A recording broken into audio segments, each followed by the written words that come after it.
Sud Radio, les vraies voix qui font bouger la France. 19h-20h, les vraies voix qui font rouler la France.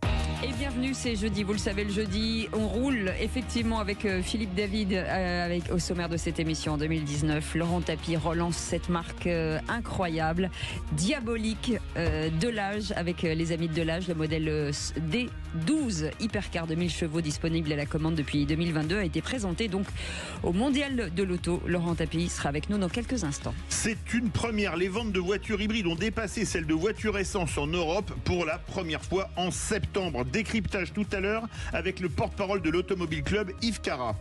Et une étude menée par la société Car Vertical révèle que les marques de voitures les plus accidentées en France en 2023, avec un chiffre édifiant, 4 voitures sur 10 ont déjà eu un accident en France. On en parlera avec Moundir Gano, directeur de France Vertical. On vous souhaite la bienvenue, c'est les vraies voix qui roulent. Les vraies voix Sud Radio. Et on démarre avec un coup de gueule ce soir avec Gilles de Montpellier. Bonsoir Gilles. Bonsoir Gilles. Oui, bonsoir. Bonsoir. Votre coup de gueule sur les véhicules critères 3 qui seront bientôt interdits à Montpellier au 1er janvier 2025. Ben moi c'est pas avantageux, on va dire, pour moi, parce que du coup moi j'ai des véhicules de société qui sont, on va dire, assez anciens, mais par contre solides, parce que il y en a un qui a plus de 3 millions de kilomètres et le contrôle technique me laisse passer parce que je pollue pas. Donc leurs critères, c'est bien beau, mais ils devraient prendre les vrais critères du contrôle technique. Je ne compte pas de changer de véhicule parce que ça coûte entre 40 et 50 000 euros. Et en étant une petite société, je ne pourrais jamais acheter 3 véhicules, c'est impossible. C'est une société de TP, hein? Oui. De BT. Oui. Mais ça veut dire que c'est quoi? Vous allez déroger non, je vais clairement bannir Montpellier. Je vais travailler ailleurs. Hein. D'accord. Et tant pis, les grosses boîtes factureront leurs 85 euros de l'heure et ils n'auront plus mes 40 euros de l'heure. Hein. Tant pis. C'est mes clients qui vont en pâtir. Et vous êtes dans votre métier. Ils paieront plus cher, c'est tout. Mais dans votre filière, est-ce que ça veut dire que beaucoup de gens vont faire comme vous? On est trois quarts à faire ça. Ah oui. Surtout qu'en plus c'est pas une loi, c'est un choix politique. Ils sont bien gentils, mais leur choix, à un moment donné, déjà qui montre l'exemple et après on verra. Mais est-ce qu'il faudrait ou alors pas... qu'ils vous subventionnent, c'est ça aussi le truc. Mais la France, à force de subventionner avec les panneaux, à un moment donné, il faut être logique et il faut d'abord demander aux premiers concernés avant d'imposer, quoi.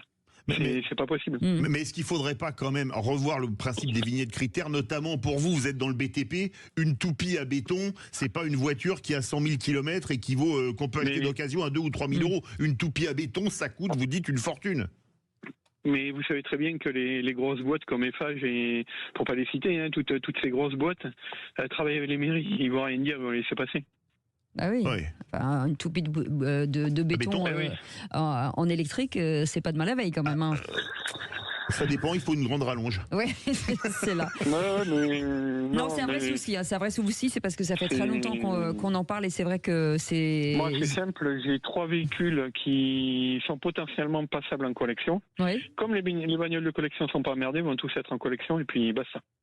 Ouais, voilà, c'est ce qu'on appelle détourner aussi, pas la loi en tout cas. C'est optimiser la loi. C'est comme la fraude fiscale et l'optimisation fiscale. Gilles, merci en tout cas pour ce coup de gueule. Je le rappelle, les véhicules critères 3 seront bientôt interdits à Montpellier au 1er janvier 2025. Oui. Personne ne le fera. Personne le fera. Les gens qui habitent, mais les gens qui habitent dans un petit patelin autour de la métropole, qui habitent à Sussargues, à Castries, à Vendargues, ils ont besoin de se déplacer. Il n'y a pas de tramway, il y a un bus 2 heures le matin et 2 heures pour revenir. Comment ils font ces gens-là? Comment ils font? C'est pas possible. Vous avez raison, hein, on peut aller que dans votre sens. Nous, on râle depuis l'arrivée des ZFE depuis très longtemps, donc on peut prêcher que pour votre paroisse. Merci en tout cas, Gilles, d'avoir été avec nous. Merci à vous. On fait une petite pause, on revient dans un instant et on va vous parler de la renaissance de cette marque iconique, la Delage. On en parle avec Laurent Tapie dans un instant. À tout de suite. Sud Radio. Parlons vrai. Sud Radio. Parlons vrai. Sud Radio. Parlons vrai. Sud Radio, les vraies voix qui font bouger la France, 19h-20h, les vraies voix qui font rouler la France. Et on a décidé dans ces vraies voix qui font rouler la France de rêver parce que c'était un rêve, en tout cas pour Laurent Tapie qui est avec nous, PDG de Delage Automobile. Bonjour, merci d'avoir accepté notre invitation. Et un rêve, Laurent Tapie, qui est devenu réalité. Alors depuis 2019, alors il y a un travail énorme sur cette marque Delage qui n'existait plus depuis quelques années et vous avez décidé de la remettre au goût du jour dans un habit, j'ai envie de dire, démoniaque. Oui, c'est vrai. Alors le projet, il a même commencé il y a 6 ans, même si la reprise de la marque, c'était il y a exactement 5 ans, puisque j'ai commencé ce projet par la voiture. La marque est venue en second. Donc j'ai décidé au départ de faire une Formule 1 de route, c'est un peu comme ça qu'on appelle la voiture. Et c'est quand on avait fini les études et qu'on commençait à faire le show car, donc la voiture non roulante, qu'on appelle aussi concept car, et que ce concept car était bien avancé, que je me suis dit, il faut quand même que je lui trouve un nom à cette voiture. Et là, je me suis intéressé à l'histoire des marques automobiles françaises, et il est très clair que les deux plus belles marques de l'histoire automobile française sont Bugatti et Delage. Pour beaucoup de gens, Bugatti est italien, et le fondateur, Ettore Bugatti, était effectivement italien, mais sa société était française.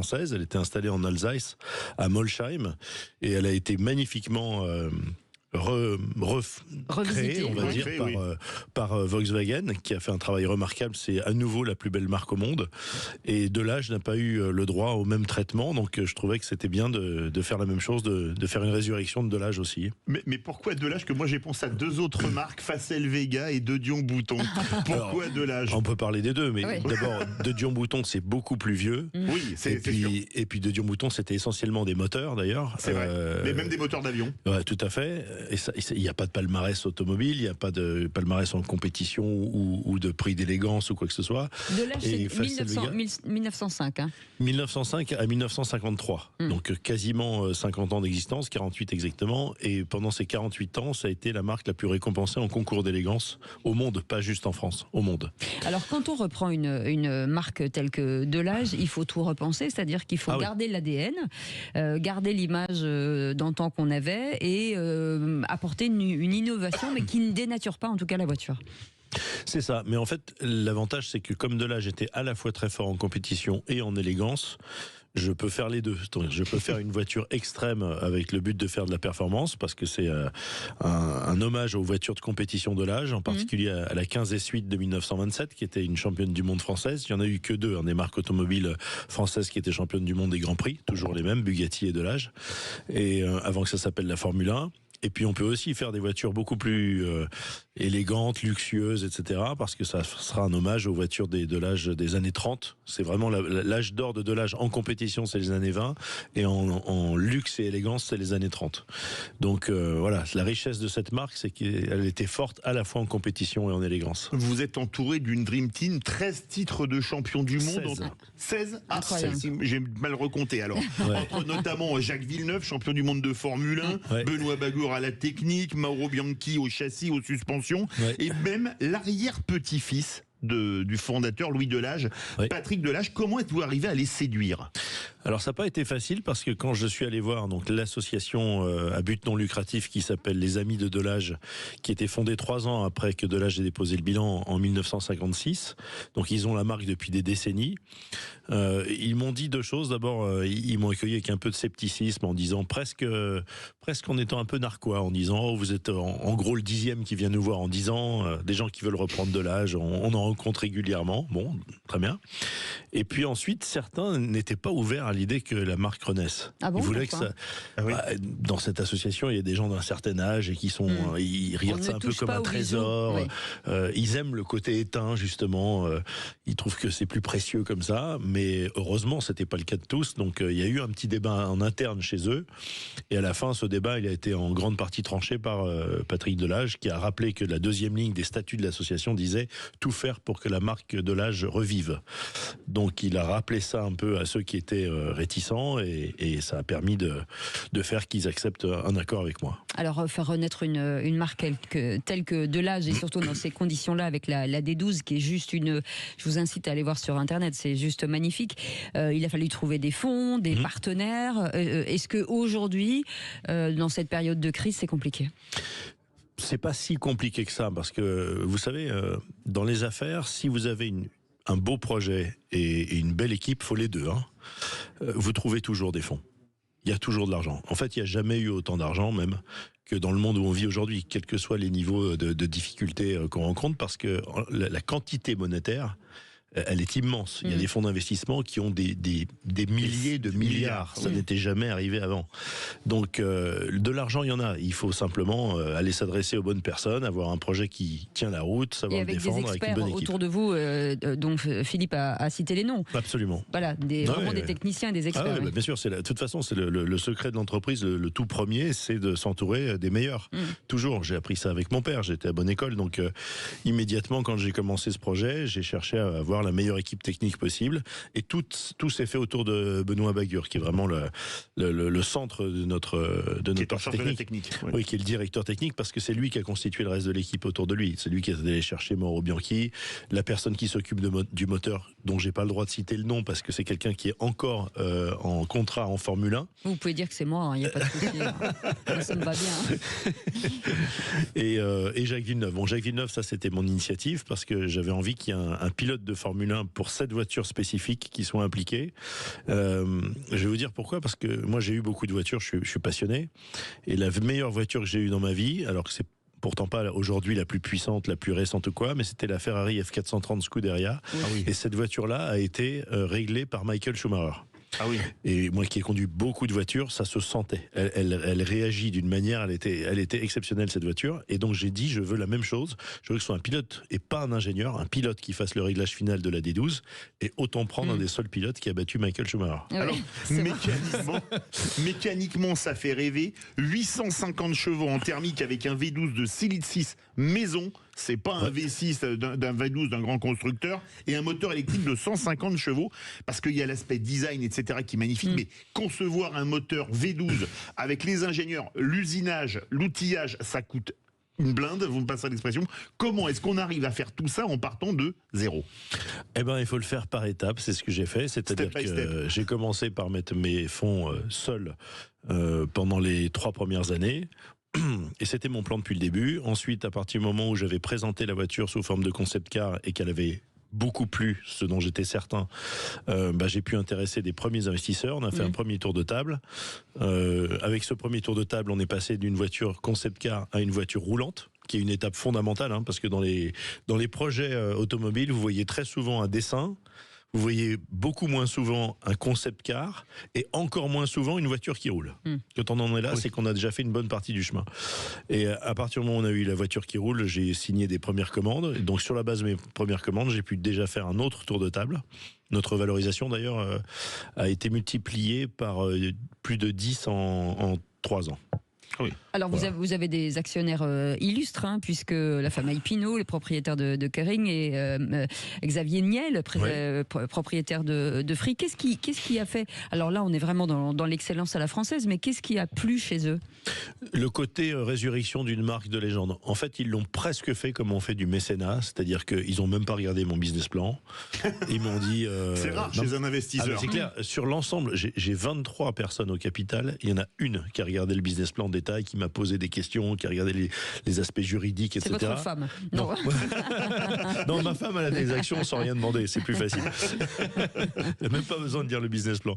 Mais il y en a une seule qui l'a fait, tous les autres, ils l'ont fait par passion, ou je vous dis, comme du mécénat, en disant, ce que tu fais, c'est trop beau de vouloir faire renaître cette marque, tu mérites qu'on t'aide. Et pour des gens comme Pinault ou comme Niel, le niveau d'investissement qu'ils ont mis correspond à peu près à, comme vous et moi, quand on va se payer un café. Donc, c'était pas... voilà, ils ne sont pas mis en danger, on va dire. D'accord. Voilà. Il y a une chose importante, l'usine se trouve dans un endroit mythique, l'ancien circuit de Formule 1 de Magny-Cours. Comment est-ce que vous avez atterri dans la Nièvre? Alors, il y a beaucoup de symboles dans ce que vous avez construit quand même. Hein. Oui, puis là, c'était pas le côté symbolique, parce que je vais vous avouer que c'était pas mon objectif initial. Mon objectif initial, justement, c'était de faire dans le symbole, c'était de reprendre l'usine historique de Delage, qui était à Courbevoie. Delage a commencé à Levallois, comme énormément de constructeurs, en 1905, puis a bougé en 1912 à Courbevoie, Courbevoie avait l'usine à l'époque en 1912 qui était la plus moderne de France et qui est encore classée monument historique, donc elle ne sera jamais démolie. Elle est magnifique cette usine. Et donc je rêvais de refaire les Delage dans leur usine historique de 1912. Malheureusement, entre-temps, c'est devenu le plus gros data center d'Europe. Ça héberge les appareils de SFR, Free et d'autres. Et donc on m'a dit c'est faisable, il faut 1 milliard pour bouger tous les matériels. Donc j'ai dit ok, on va réfléchir et en attendant on va chercher un autre endroit. Donc après, de façon pragmatique, le choix s'est porté sur Manicourt parce que c'est une technopole unique en France. Comme on a eu de 1991 à 2007 pendant 17 ans le Grand Prix de France là-bas, en 17 ans il y a eu le temps de constituer vraiment une technopole avec toutes les sociétés les plus avancées, que ce soit sur la recherche automobile ou sur la compétition automobile. Il y a vraiment des sociétés qui sont très très bonnes et on travaille énormément avec la technopole. Et puis on a accès à la piste. Il n'y a que 2 pistes labellisées F1 en France. Il n'y a que Manicourt et le Castellet. J'ai d'ailleurs hésité avec le Castellet. Et puis c'est Benoît Bagur qui m'a convaincu, mon directeur technique, de choisir Manicourt parce que lui vit une partie de l'année là-bas et connaît tout le monde. Il m'a dit on aura beaucoup plus de répondants que si on va au Castellet, où en réalité il y a beaucoup moins d'activité finalement. Donc il avait raison, on ne regrette pas du tout ce choix. Alors on est quand même dans du made in France, puisque même les facturiers, enfin les manufacturiers vous suivent aussi. C'était pour vous un objectif de se dire aujourd'hui on ne peut pas sortir, en tout cas avec du chinois ou des pays européens. Oui, alors des pays européens, il y en a quand même qui participent, notamment les Italiens, parce qu'ils sont en matière d'automobile petite série, ils ont un savoir-faire qui est exceptionnel, les Italiens. Mais on est très largement dans du Made in France et j'y tenais parce que je suis patriote aussi. Donc c'est un projet d'une marque française avec des capitaux français, une ingénierie française. Il aurait été inconcevable que la fabrication elle-même soit pas française. Donc on privilégie ça et d'ailleurs à offre égale, je privilégie toujours une boîte française. Donc on essaye de faire le maximum en France. Oui. Comment s'est passé le mondial de l'automobile qui vient de se terminer pour Delage? Vous aviez un superbe stand. Merci, très bien. Oui, c'est vrai qu'on avait un beau stand parce qu'on a amené 2 Delage D12, une coupée et la coupée qui est notre prototype et une cabriolet qui est la première voiture client qu'on va livrer au premier trimestre 2025 là. Et on avait amené 2 anciennes magnifiques, une D6 compétition de 1936 et une D8 de 1932 qui était sublime. Donc c'est vrai qu'on avait un très beau stand qui a eu beaucoup de succès, beaucoup de gens sont venus le voir et ça s'est encore mieux passé que je pensais parce que honnêtement c'était pour moi plus une opération d'image et de montrer au public les voitures, de faire un peu monter notre compte Instagram parce que je trouve qu'il est un peu bas et j'aimerais bien qu'il y ait plus de gens qui nous suivent, etc. Mais la bonne surprise c'est que j'ai deux nouveaux prospects, ce que je pensais pas trouver au Salon de Paris. 2 prospects vraiment sérieux pour acheter une voiture. Ah oui. Et le carnet de commandes devrait s'accélérer. Combien ça vaut? Est-ce qu'on peut me parler d'un prix aujourd'hui? Oui. Le prix, il est même affiché sur notre site. Je l'ai annoncé depuis le début. C'est 2 millions d'euros, hors taxe, hors option. D'accord. Et les options, c'est quoi? Il y a 2 options majeures, on va dire, parce qu'il peut y en avoir d'autres, mais les 2 principales, c'est le carbone exposé, c'est-à-dire qu'au lieu que la voiture soit peinte, on la laisse en carbone, puisque toute la voiture est en carbone, et ensuite on vernit le carbone. Donc soit en vernis transparent, et donc ça donne une voiture noire avec les fibres de carbone apparentes, soit dans un vernis, mais encore plus beau, c'est le vernis teinté. On en fait une là pour un client qui est en vernis teinté vert foncé, donc la voiture est vert foncé carbone. Quand elle est au soleil, vous voyez toutes les fibres de carbone, c'est incroyable. Donc ça, c'est une très très belle option. Et la deuxième, c'est l'option qui est le système de conversion, puisque la voiture est une 3 voitures en une, car comme elle a un espèce de cockpit qui s'ouvre comme un avion de chasse, il n'y a pas de porte. Cette partie qui se lève, on peut la retirer en étant 2 personnes en 5 minutes. On la retire, on met un deuxième cockpit mais qui a un pare-brise beaucoup plus court, ça fait une speedster, ou un troisième qui n'a pas de pare-brise mais un saut de vent. Et à ce moment-là, on est comme dans une F1 sans aucun pare-brise, à l'air libre, et il faut conduire avec un casque. Voilà. Alors voilà, merci. En tout cas, on vous incite à aller voir cette voiture, puisque elle est œuvre d'art. Ah ouais, c'est diabolique, démoniaque, comme on dit. Laurent Tapie, merci beaucoup d'avoir accepté notre invitation. Vous êtes président directeur général de Delage Automobile. Dans un instant, la suite de ce programme, Sud Radio Station Multiservice. La maire de Denain sera avec nous, Annelise Dufour-Tonini. À tout de suite. Sud Radio. Sud Radio. Parlons vrai. Parlons vrai. Sud Radio. Parlons vrai. Camille. Sud Radio, les vraies voix qui font bouger la France. 19h-20h, les vraies voix qui font rouler la France. Et on vous souhaite la bienvenue dans les vraies voix qui font rouler la France. Et nous avons peut-être en ligne Anne-Lise Dufour, Tonini qui est avec nous, maire de Denain, dans la banlieue de Valenciennes. Bonsoir. Bonsoir. On écoute le sponsor. Sud Radio, station multiservice. Vous est présenté par Borne Électrique Station E et son badge universel pour des usagers libres et heureux. Informations et conditions, station-e.com. Et Madame le maire, merci d'avoir accepté notre invitation. Alors depuis plusieurs années, la ville de Denain a donc engagé une politique d'attractivité des territoires et d'amélioration du cadre de vie, je crois. Tout à fait, et ça fait partie de nos grands enjeux. Que pensez-vous aujourd'hui des investissements privés, par exemple ? Écoutez, ils sont sur ce type d'installation nécessaire afin de pouvoir mailler le territoire, et la ville de Denain en particulier, des 2 bornes de recharge nécessaires au vu du nombre de foyers qui s'équipent en véhicules électriques. En quoi la cohabitation publique-privée est-elle essentielle pour votre ville ? Elle est essentielle parce que quand une ville comme la mienne, c'est quand même une ville qui se relève après 40 ans de désindustrialisation massive, quand on a vu partir Usinor, ça a été quand même très compliqué. Cette ville, elle a des tas de choses à faire. Il faut qu'on refasse de l'urbanisme, de la voirie, des bâtiments publics. Et donc l'investissement qui est bien nécessaire pour continuer à donner cette image d'une ville post-industrielle qui redevient très attractive, moderne, eh bien le privé à côté qui vient s'installer, c'est très important. Ça nous plaît de le faire. Alors, on parle beaucoup de voitures électriques. Vous allez aussi embrasser cette démarche qui vous semble importante, c'est ça ? Oui, tout à fait. Tout à fait. Nous avons commencé à équiper la flotte de véhicules de la ville de Denain, de véhicules électriques, ce que prévoit d'ailleurs la législation. Et on rentre donc dans le dur du sujet. Avec des stations aussi multiservices pour tous ces usagers de voitures électriques ?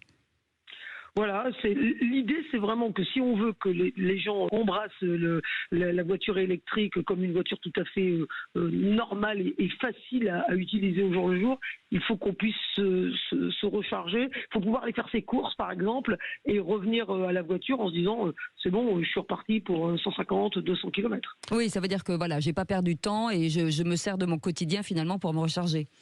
Tout à fait, et c'est pour ça qu'il faut vraiment réfléchir au maillage d'une ville, d'un territoire, pour que les bornes soient implantées. Par exemple, nous, sur Denain, au niveau de la gare SNCF, au niveau de parking administratif, là où les gens mettent leur voiture pendant quelques temps. Et quel est le retour d'expérience dans la ville, l'intérêt et l'impact pour les autres en matière de transition énergétique et numérique ? Déjà au niveau de l'image, ça donne vraiment l'image d'une ville qui se modernise, qui est prête à se tourner vers le futur dans ses énergies propres. Et puis des investisseurs qui finalement se disent tiens, cette ville elle est dynamique, elle est moderne, on va pouvoir y aller. Voilà, donc on a des impacts qui au niveau de l'image de la ville et de ce qu'on dit de Denain évoluent favorablement, effectivement.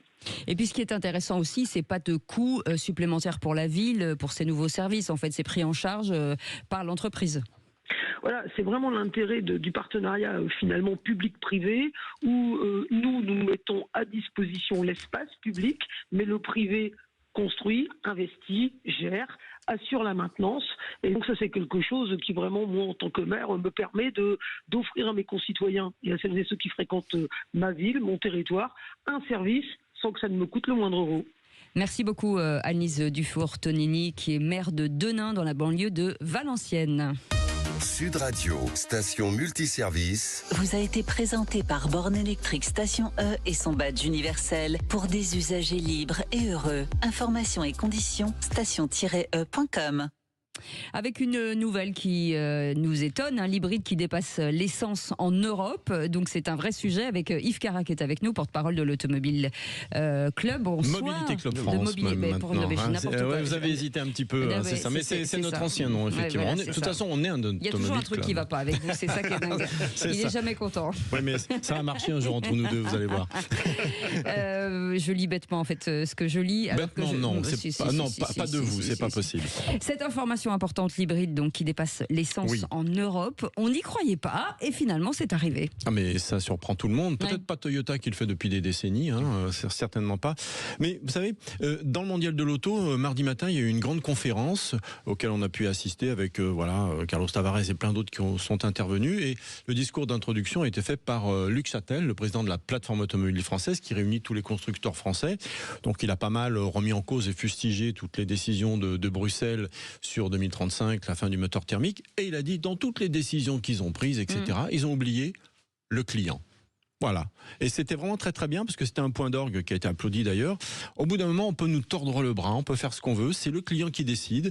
Si en Bretagne, ils décident de manger des crêpes bleues, ils feront des crêpes bleues. Voilà. Donc nous, l'électrique... Alors, d'ailleurs, si je peux me permettre, Denain, je veux bien qu'on mette des bornes électriques, mais est-ce qu'ils ont les moyens d'acheter des voitures électriques là-bas? Parce que c'est quand même une ville un peu sinistrée et il y a un taux de chômage très élevé. Donc c'est une question qu'on peut se poser. On va créer un service peut-être pour des gens qui n'auront pas les moyens d'acheter une voiture. C'est une petite pareille. En tout cas, c'est toujours bien pour les gens de passage. C'est toujours bien pour les gens de passage, exactement. Ça peut favoriser le tourisme. Mais c'est une question qui est quand même qui peut se poser.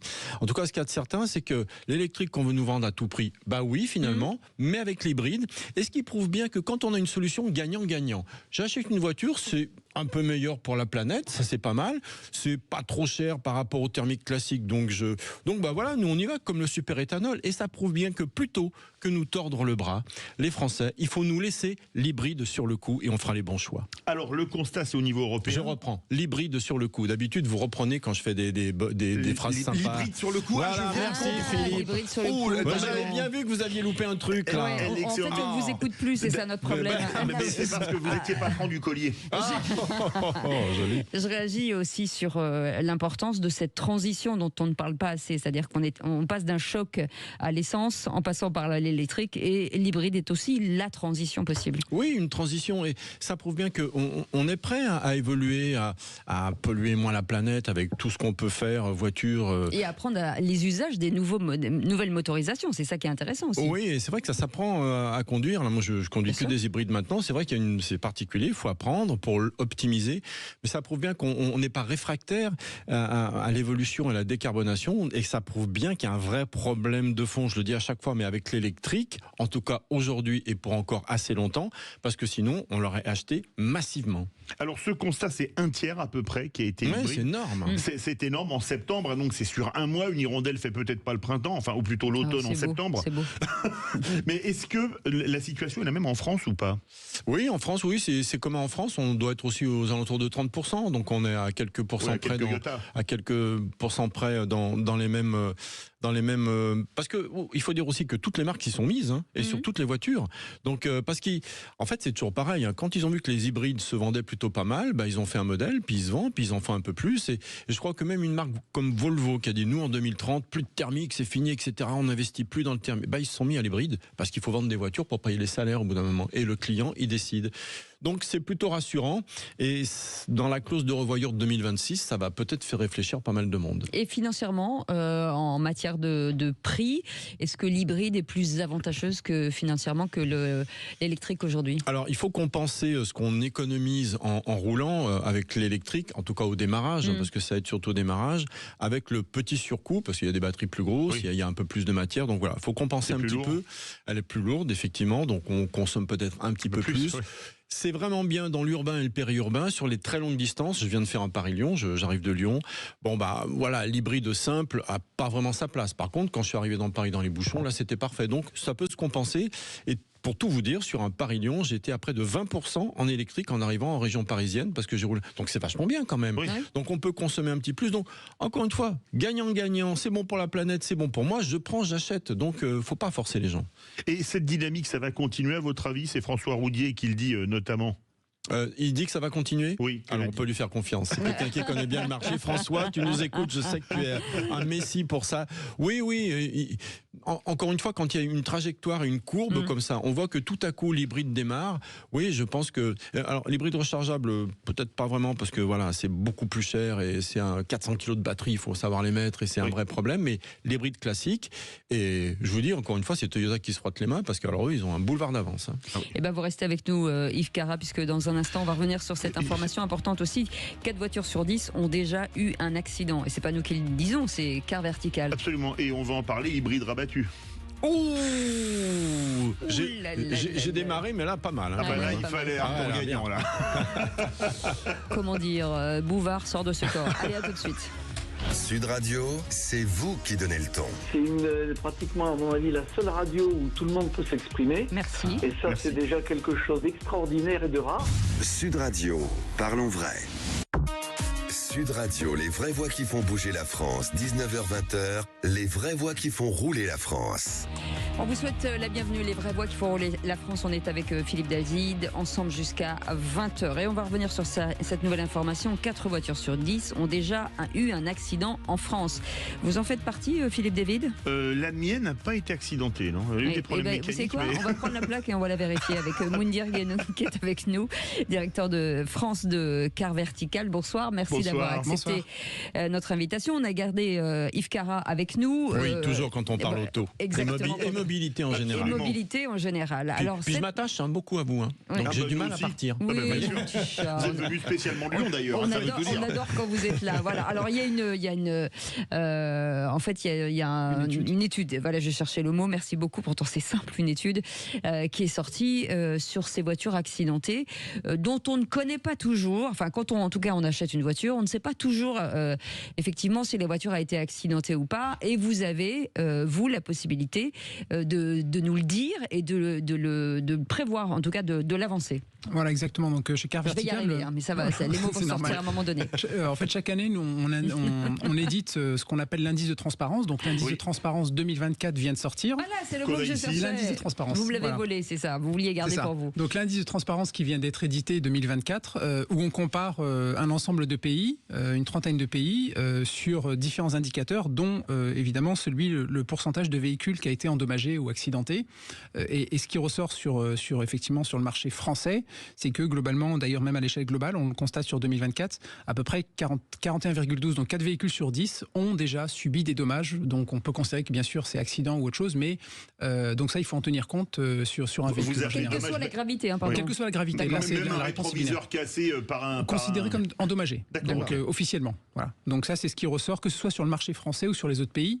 Et donc on édite ça sur l'ensemble de l'indice de transparence. On a 6 indicateurs principaux, dont celui-ci. Alors, justement, sur votre site, avec le numéro de châssis, on peut savoir si le véhicule a été accidenté. Alors déjà, où est-ce qu'on trouve le numéro de châssis ? Est-il sur la carte grise ? Parce que j'ai été regarder 2 cartes grises en préparant l'émission et il n'y a pas marqué numéro de châssis. C'est peut-être V42 ou B17, je ne sais pas. Et deuxièmement, est-ce que c'est fiable ? Parce que tous les garages ne répertorient pas les réparations sur les voitures. Alors non, exactement, il y a plusieurs choses. Donc le premier élément, c'est qu'on peut rentrer donc sur notre outil Car Vertical, soit par le numéro d'immatriculation ou soit par le numéro de série, ce qu'on appelle le VIN. Le VIN, voilà. Donc cet élément-là, il est bien sûr sur la carte grise, sur la droite, je crois que c'est, je sais plus c'est quel numéro. Néanmoins, vous l'avez aussi bien sûr à plusieurs endroits sur le véhicule. Donc bien sûr quand vous ouvrez le capot et souvent quand vous ouvrez la portière conducteur ou passager, vous l'avez là-dessus aussi. Donc en franc, pour les véhicules français, je crois que ça commence par VF9 ou VF3, qui veut dire Europe, France, et puis après la marque, et après le numéro. Est-ce que la loi vous oblige à le signifier ?